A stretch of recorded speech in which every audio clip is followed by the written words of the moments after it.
3, 2, 1. CEO, founder of Roblox, and I'm here with Ernie Klein. Hey, Ernie. Hey, Dave. Good to see you, man. Yeah, it's been a couple years. Last time we were together, we were hanging at South by Southwest talking about your first book, Ready Player One.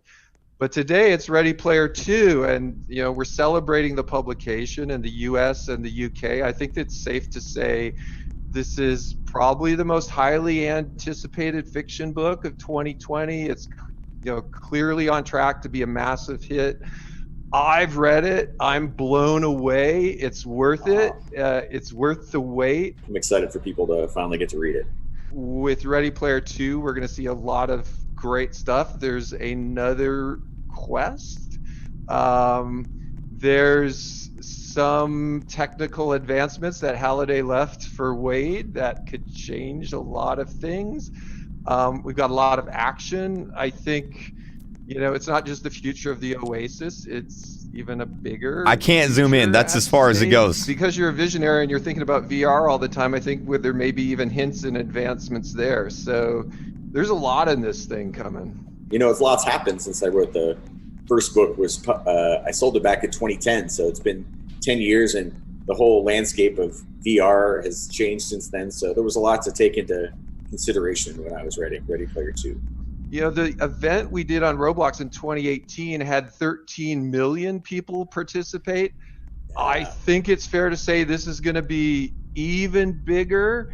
That first Roblox event was amazing, and I heard about it from people all around the world were excited about it. And my eldest daughter, had been playing Roblox for years, so it was really exciting to have Ready Player One take over her favorite game for a while and have her compete in the contest. I warned her she couldn't win, which disappointed her, but she still had fun participating.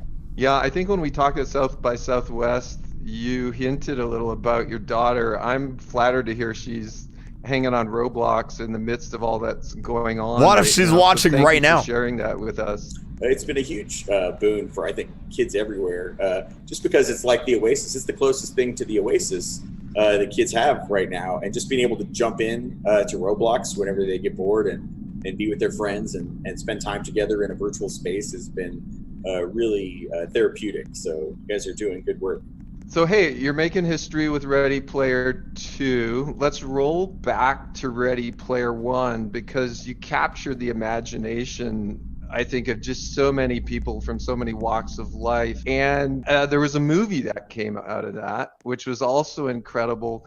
Does anything stand out for all of us that fantasize about making movies and being in the movies and working with Spielberg? Does anything stand out from that experience for you? Well, the whole experience stands out. This past year, I've kind of been living in my memories of it since I've been in quarantine for a big chunk of the year.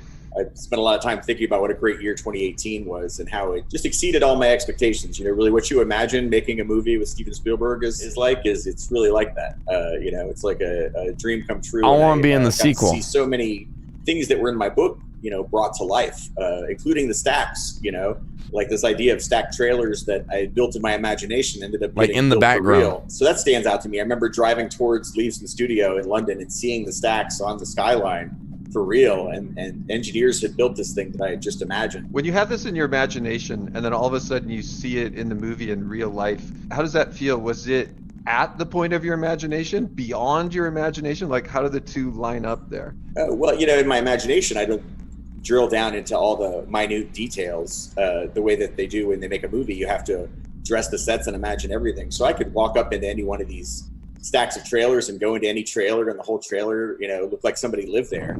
And people were living there. For the few days that we were shooting in the stacks, it was filled with extras who were all, dressed like it was 2045. It was just incredible. It was really a surreal experience. It felt like a dream kind of the whole time I was there. So even looking back on it now, I have to remind myself that all really happened.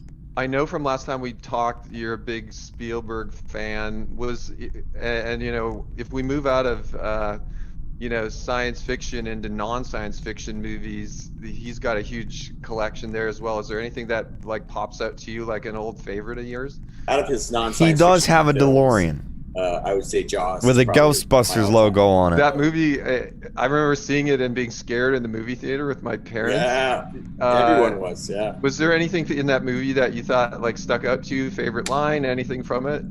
You're gonna need a bigger boat is the line that I always quote all the time. Whenever the tools at hand are not sufficient, that's the quote that I always draw upon. Now that we're getting into Ready Player 2, in a way, you've kind of contributed a bit to the advancement of VR. This guy is like And the is there ultimate nerd. Any way you can think about how you've seen this pan out in almost real life? And For I us, mean in the midst of best COVID, like in I that. mentioned, we've seen the virtual birthday parties, people trying to connect, younger people trying to figure out how to, work at a distance. Even have you seen any of this come true in your life? Well, yeah, I mean, everything happens. Even the news anchors and every host of late night television. Everybody's having to do everything from home, virtually through the internet, including my daughter who's going to school online, and then also in the evenings she'll hang out with her friends in Roblox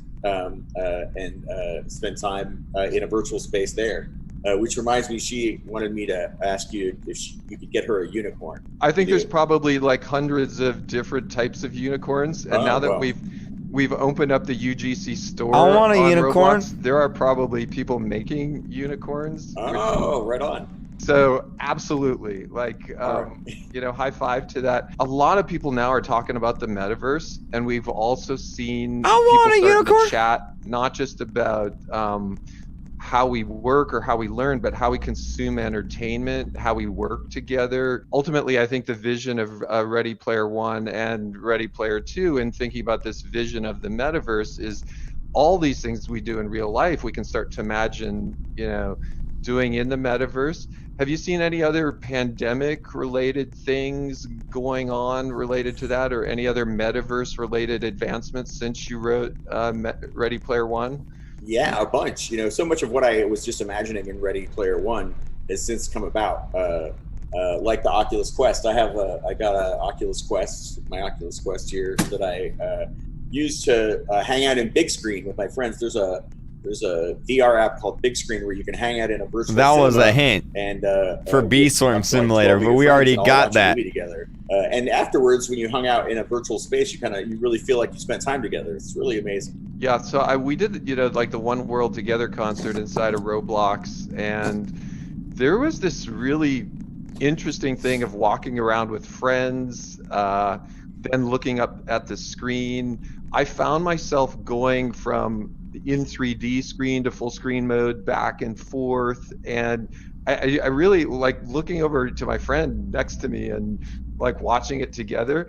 I caught a little of that energy, which I think is what we're all hopeful that the metaverse can kind of bring. So I'm looking behind you at your vehicles. I actually have two DeLoreans hidden back here. But, so this is my garage where I come for inspiration. When I was just get out of high town, school, dude. I had a 1969 Pontiac Firebird, 400 cubic inch V8, 4-speed. He's I like, I got DeLorean two. Is like super favorite for you. I don't have one. Actually, do you use the DeLorean? I got two. I like to take this car out every night between usually like 8 and 10 o'clock and listen to 80s music and just like recharge my creative batteries. And whenever I take it out, it always makes people happy. When they're seeing the car, it's usually somebody's seeing the DeLorean for the first time and they've never seen a time machine in person. So it's like a traveling happiness mobile. One thing I'm curious about, those DeLoreans, are they stock, or have you had to like modify the engine or anything to keep them going? Yeah, they're all like 35 years old. They made all the DeLoreans between 81 and 82. So they're all about almost 40 years old now, and they do require a lot of work to keep them running. And then plus adding they obviously don't come with all the flux capacitor and wormhole emitter and all the Back to the Future gear. That's all. Yeah, you got to build that kind of scavenged and cobbled together. So I've been making it more screen. You got to build the time machine part. Yeah, there's more tweaks I can do to make it cooler. So it's like a hobby, having a car like an old car like this antique is you know it's a fun hobby to have. And I think, in a sense, I think those are stainless, aren't they? Like, Oh yeah, they never rust. Yeah, isn't that like the never... Cybertruck 40 years earlier? I know. Yeah, yeah. It's the Cybertruck definitely looks like it took some inspiration from the DeLorean. For a car that came out 40 years ago, it's still the most futuristic looking car there is. It looks like a spaceship. Hey, so I know with Ready Player One and now with the release of Ready Player Two, your life's probably gone through a lot of change. Mine has too. There was this time before, in the early days of Roblox, it was Eric and me, like two of us, just working on this thing, and then Matt and John joined us. And that was very different for me. That was going in, writing code every day, quiet office. My life's completely different now, and now we have hundreds and hundreds of great people that all work together. How about you? Like, has your life changed? My life has changed drastically. Since when I was writing Ready Player One, I was working a tech support job. I was interested in technology, but I always wanted to be a writer. But I also was interested in computers, and working tech support was a way to kind of work in. Dude, this guy's like me in like 30 years. But it was a grueling job where I was on the phone. Like, come back to this channel in 30 years. And it wasn't a job. And this is me. But because I worked that job, a lot of elements of what I was learning about technology, like helping actually people use computers, and also the job of being a tech support rep, that all worked its way into my novel, into Ready Player One. The way the main character works tech support in the Oasis for a while, and so that was something from my life that ended up informing the story. So even though I didn't enjoy that job at the time, and can't believe he's got two DeLoreans. That I had, and he said he takes them out every night. Like, he just drives through McDonald's in a time machine. For a while. Hello, I'd like 2 cheeseburgers, my please. room was actually the tiny laundry room of the trailer, and it was just for a little while. But that was something that I put into Ready Player One. Wade sleeping in the laundry room of his trailer, and the stacks, and all of that came from this experience in my real life, and I saw it depicted in a Steven Spielberg movie. So that's something I always like to tell aspiring writers about is, sometimes you're doing a job in your life or you're living somewhere that you're not happy with, but later on that could, help inspire you to write the story that could change your life. So you should kind of embrace those experiences, whatever is going on in your life, and try to put that into your Does book. he have a cannon on the back of the car? Like, I'm not sure what that is. But it looks like a cannon, dude. And in effect, the metaverse is built on imagination. So I always take that as a very optimistic thing for all of us that are trying to create, whether it's music or 3D or imagery. Hey, and then riffing on Ready Player Two. So the number 7's kind of relevant, and of course we're not in spoiler zone here. But hey, is this random? Is there some significance to this? Like the number 3 in Ready Player One, 3 is a magic number. Number 7 is a number that comes up a lot in pop culture and in video games. And kind of collecting 7 pieces of something is something that would come up in Dungeons and Dragons modules, and also in like Sonic the Hedgehog had 7 Chaos Emeralds that were red, yellow, blue, cyan, white, purple, and green. And once you collected all of them, that's what you had to do to I think defeat Dr. Eggman and win the challenge. But there are a lot of quests that involve the number 7 and some songs that involve the number 7.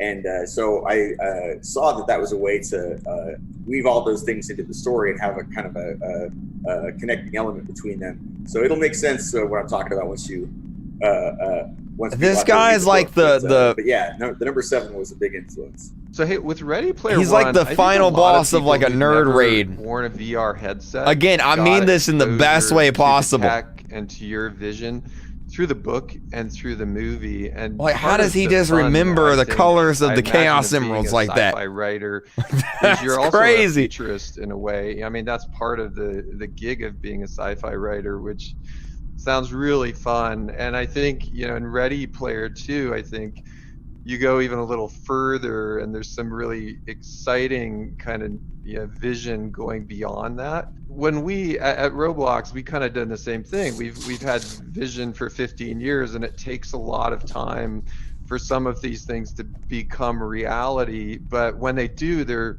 it's super satisfying. And I'm wondering for you, how's it feel when you see some things in real life come true, after you've written about them? He's a Super Saiyan. Yeah, so basically. It's gratifying, but I don't automatically assume that it was my book that helped inspire it. Unless, sometimes like with the Oculus Rift, the people who worked on that told me in person that some things from Ready Player One had inspired them. But it's so much easier when you're a writer to just write, wouldn't it be cool, than it is to actually make it. It's like easy for me to design an amazing video game in a story. Yeah. But as you know, it's much harder to actually make the real thing. I think that could be a good thing though, right? Because us technologists, we can get locked in by how difficult it is to build stuff, where writers and futurists, you have the freedom of the written word, right? What do you guys think his favorite anime is? You can imagine. And then the technologists more have to like figure out, can we really build it? Right. And they're the only ones that can really build it. If it was just left up to the writers, all this stuff would remain fantasy. But that's something that I remember hearing about Star Trek, the old Star Trek series. They had those doors that would open. Sword Art Online. And you've read the book, haven't you? Those doors in grocery stores, like people at home saw that, and then real engineers went and made it work. So science fiction has always kind of played that role of what extrapolating where our technology might go. But yeah, that's one of the funnest parts of being a science fiction writer, is imagining where the technology will lead us, and then how the technology. I just realized his garage door is the garage door from the Ghostbusters movie. Brainstorming, without limit, and I think that's a little dude. Bit of what I gotta visit this guy's house. Almost like we're taking technology and then we go to pop culture at the same time, like in Ready Player One and now Ready Player Two. Like, thank you very much, Albert. I appreciate that a lot. Thank you. Let's get a hashtag with Flamingo. I think you guys are already doing it, but thank you very much. I think the reader or the movie viewer can almost get a little bit of a vibe of some of the things that have been important in your life. Can you riff a bit on some of the pop culture influences you've had? We know they're endless. Anybody who read Ready Player One knows that my interest in pop culture is very broad. But for Ready Player Two, there are some specific facets of pop culture that I took inspiration from, like John Hughes films. Huge fan of John Hughes movies, especially the John Hughes movies that were set in high school. And he created his own fictional high school, Shermer High School. His high school movies took place like Ferris Bueller's Day Off and Kids in Weird Science, Pretty in Pink. They all went to a version of Shermer High School. And I was always fascinated with high school being the setting for all these, dramas about young people's lives. Yeah. And, especially The Breakfast Club. It's probably my favorite of all time. And I think 90%, 95% of that movie takes place in the school library, which ends up being like this social battlefield for the four kids as they get to know each other. Dude, he's got to do a house tour. The library is a fascinating place to set a movie. And that might be the only movie. I gotta see his basement. He's probably got like a dungeon of like. I love the soundtrack as well. Awesome stuff. He's got to do a house tour, dude. Seems like the book was so fun to write. Are there any moments that you felt were super fun without giving away too much?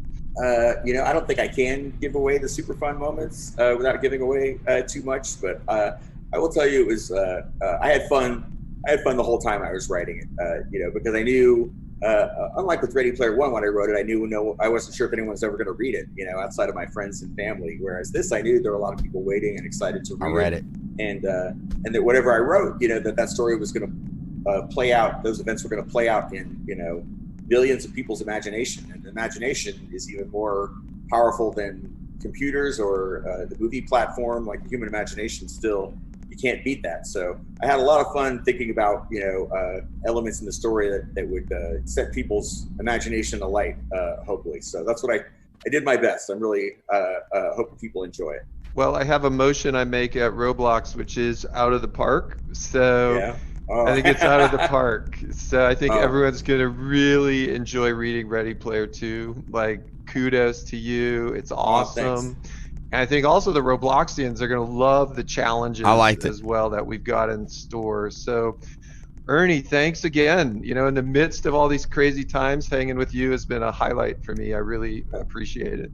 Oh, thank you. Thank you for making time to talk with me. And thank you for teaming up with me to do another Ready Player 1, Ready Player 2 event. This is, I had so much fun the first time. If you make another movie, it really is like bringing the story to life. Can I be in it? Like in the background somewhere? Just Oasis, and this contest is like the closest thing to, you know, the contest described in the book in reality. And the background, people all around the world get to take part in it. It's really amazing.